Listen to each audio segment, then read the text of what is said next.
This week's episode is entitled Dark Clouds I Can See Through, and this is a metaphor of my own design and one that I have kind of built up over the years and one I wanted to share with you this week.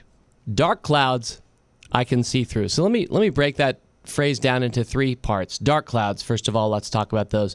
Dark clouds are a prevailing negative view of something. And I say prevailing because it's a dark cloud. Like if you're looking out your window right now, you can see it on the horizon. It's coming. It's big.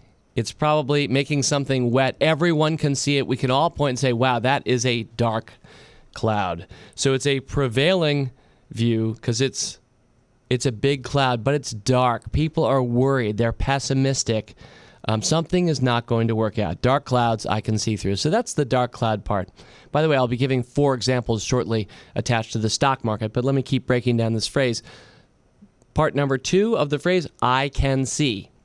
And all I want to get across with that one is that what I see is what I see. It is the unique me. It's whatever I have built up over the course of time. It's my pattern recognition that I've built up by earning it over the years. And what you see is what you see. So when I talk this week about dark clouds I can see through, I'm going to be sharing some things that I've seen, but I'm not presuming that you should either agree with me or that you saw the same things. You may be seeing completely different things than I am right now, and I'm here to teach the mode of self-reliance. I'm here to say, yes, I validate your experience, your pattern recognition, and I'm encouraging you to act on it.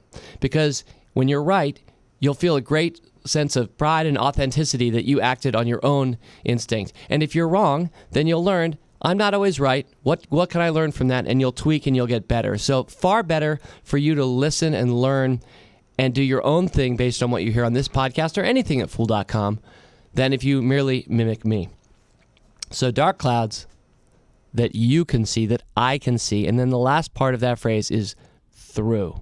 And what I mean by that is simply that even though there's a big cloud up there, and even though it's dark and everybody is looking at it, you're able to actually see through the cloud. In other words, in a pessimistic context, whatever it is, you're the optimist.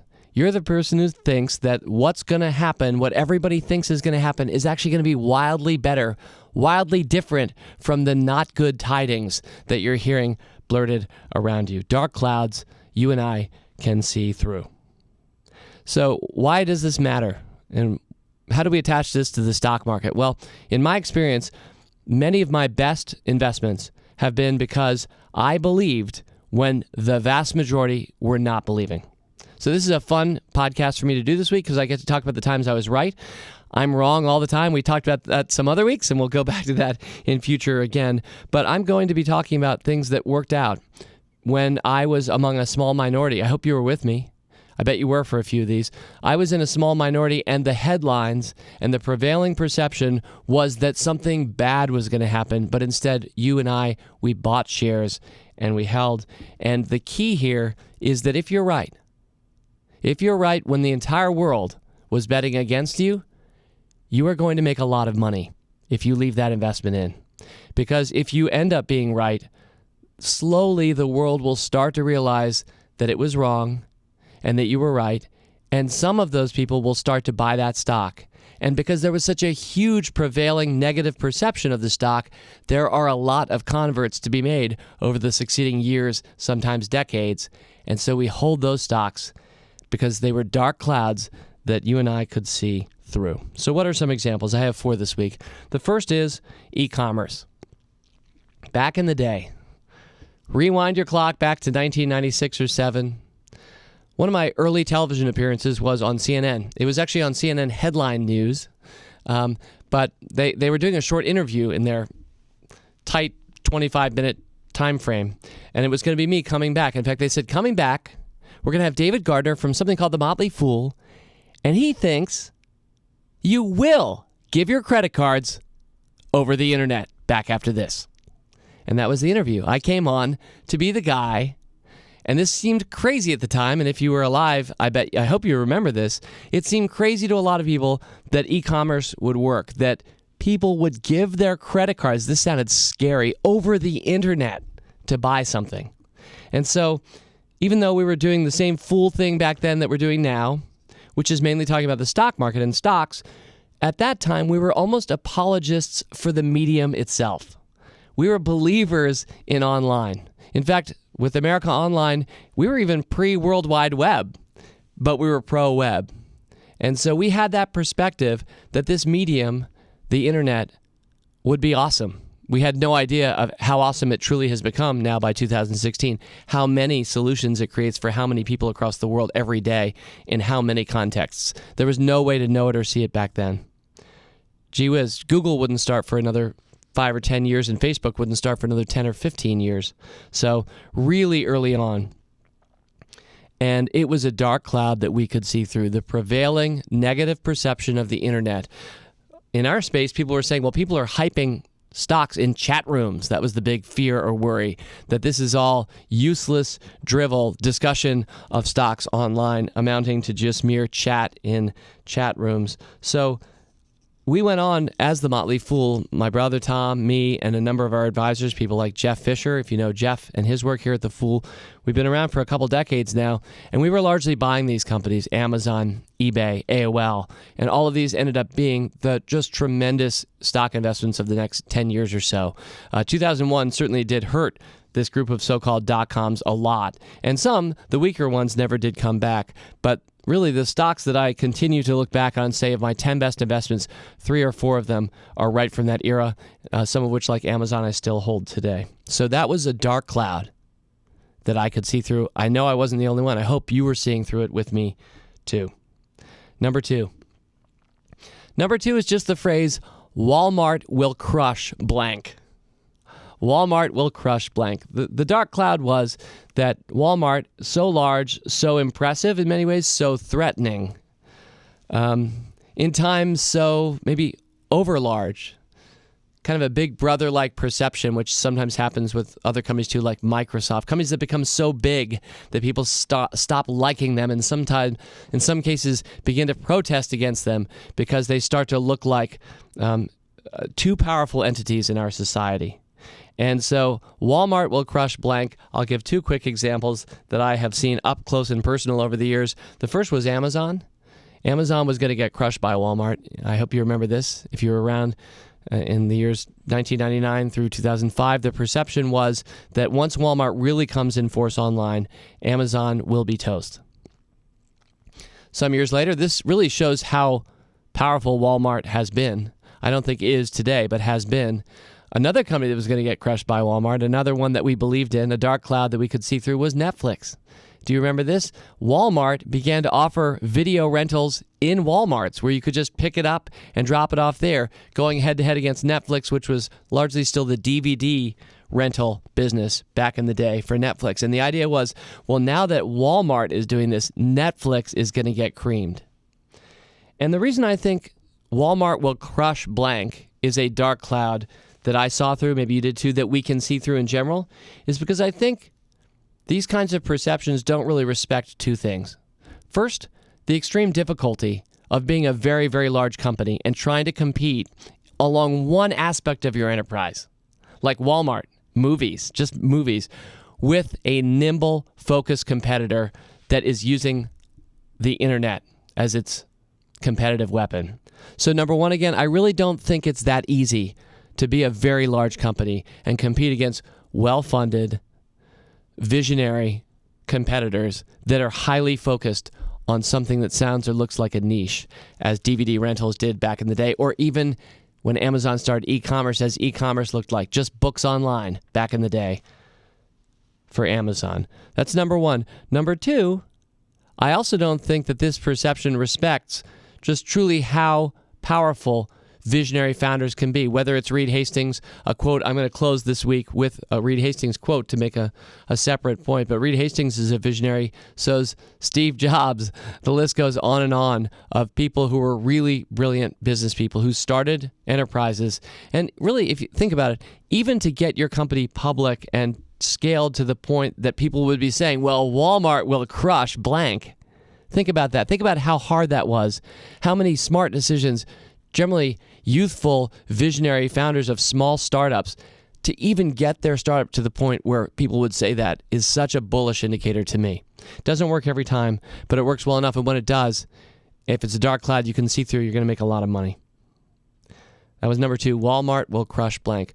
I admire Walmart, by the way, in many ways. It was a great growth company in the 1970s and into the early 80s. Once e-commerce showed up, I stopped. I've never invested in Walmart. It was always perceived to be a rule breaker and an overpriced commerce company back in the 70s and 80s. It was a tremendous stock. But I haven't seen a lot of innovation from Walmart for a couple decades during a time where innovation is at a premium, is driving everything. And so for this reason, I've remained on the sidelines from Walmart. But I'm not part of the anti-Walmart contingent. I'm sure some people are, especially those that were run out of business by Walmart. But in general, my take on things is the only reason Walmart ever succeeded is because the small towns where it did succeed, everybody in the small town was buying from them. Otherwise, how would they have had any sales and profit? But thus much for Walmart will crush. Number 3. Number 3 is the concept that something is a fad. So fads. I'll give 2 more quick examples. But before I give them, the idea here is, people are telling you that whatever thing that you're looking at, thinking about investing in, that thing is going to go out of fashion. It's temporary, it's probably overhyped in the short term, and it's not going to last. And I remember when Starbucks, my first example, came public around 1990.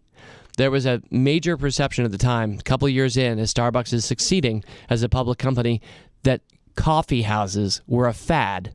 This is not going to last. Look at a history, look backward at the 20th century. Where was there a big coffee house revolution in America? There were certainly local mom and pop coffee shops, always have been, and there have been some mom and pop coffee brands, or sometimes larger corporate ones like, Sanka, some mediocrity before Starbucks showed up. The perception that Starbucks, by charging more, could create a revolution that would proliferate globally was very much not on the market's mind back in the early 1990s. And I think Howard Schultz, one of those visionary leaders we talk a lot about, Howard Schultz has proven them wrong. And today, Starbucks, last I looked, the market cap is about $80 billion. That was a huge dark cloud. I did not see through that dark cloud back in the early 1990s. I didn't know then what I know today about investing. So this is not one where I can talk about how we had it back then. I am happy to say we did first recommend Starbucks in 1998, and it's done very well since. So we've had it a long time. But the idea that Starbucks was a fad. Here's another fad. Do you remember this? And this did lead to one of our better investments, Motley Fool Stock Advisor. And that's the idea right after Spider-Man 1 came out and succeeded as a movie, and they're talking about the Spider-Man 2 sequel. The idea was that Marvel was riding a short-term fad where all of a sudden superhero movies were hot, but they weren't going to stay hot. And some people would point back to some kind of a failed Batman franchise or Superman kind of giving back out in the 70s or 80s as reasons that superhero movies wouldn't really take off. I don't think I have to argue for superhero movies anywhere today. Everything from the incredible Marvel's Avengers series right through to the most recent Deadpool, which I think was number 1 at the box office over last weekend, coming out from Fox. It's very clear that superhero movies have not been a fad. In fact, they have been one of the safest bets that you could make about cinematic success. And sometimes you hear the complaints today that the only movies that seem to really deserve the scale of a movie theater or consistently make money are these kinds of movies. So Marvel has been a tremendous investment. Of course, it did get bought by Disney, and we've just held shares all the way through. But that was so that's the fads dark cloud, the idea that something is a fad. Even I remember when my kids were into Pokemon early on, people were saying Pokemon was a fad, and yet today I see just as much Pokemon gear 20 plus years later as when it was supposedly a fad that was going to run out. So this is, I would say, a frequent misperception, and if you watch carefully and invest well, you'll make quite a lot of money by seeing through this dark cloud.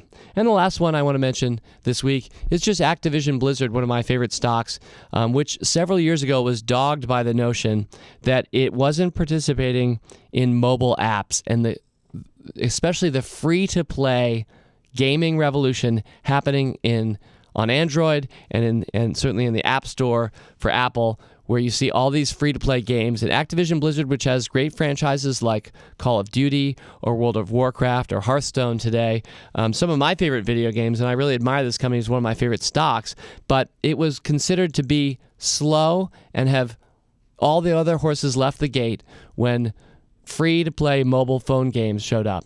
And Activision Blizzard, kind of as a stock, spun its wheels, just tread water there for a couple of years, while Zynga and a few others came public and achieved multi-billion-dollar valuations. But as a gamer myself, this is really one I can see through. As a gamer myself, I knew the value and the depth of the games and franchises that Activision Blizzard has. Last I checked, Zynga isn't a stock you wanted to have owned the last few years. And Activision Blizzard, meanwhile, has added a few mobile games, even buying out Candy Crush Saga in the last year or so. So it's a company that has continued to evolve, but it didn't need to please the perception of a short-term trend that was supposedly going to put it out of business. In fact, the company, brilliantly managed by Bobby Kotick, has just continued to be not just a great stock, but a purveyor of great products, in my opinion, anyway. So that's pretty much it for dark clouds I can see through. Looking forward from here, it's a natural question.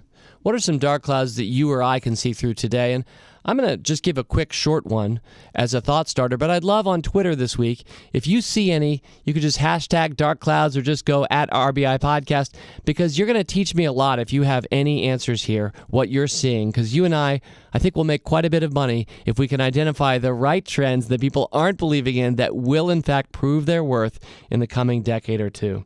So the quick example I'll give is, and this is a minor example compared to something like Walmart will crush, but I think we've reached a stage where most people think that newspapers are a dead business and are pretty much going out of business. And one of my most recent recommendations in Motley Fool Stock Advisor was the New York Times Company.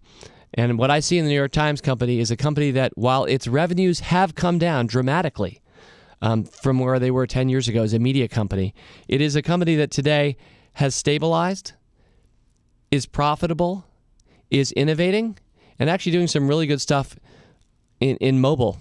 And in general, I think has really started to evolve and transition. So just as Jeff Bezos ended up, the founder of Amazon.com, ended up buying the Washington Post, seeing presumably some value there, you and I can be part owners of New York Times stock. I'm not suggesting you should. Maybe this is not one you agree with, but this is one that I think about, where people assume that the newspaper business is dead, or the so-called news business has been commoditized. But my view of it is, while Twitter has helped do that in some ways to the news companies, what are people following on Twitter? Well, one of them is the New York Times. As always, people on this program may have interest in the stocks they talk about, and the Motley Fool may have formal recommendations for or against. So don't buy or sell stocks based solely on what you hear. Learn more about rule breaker investing at rbi.fool.com.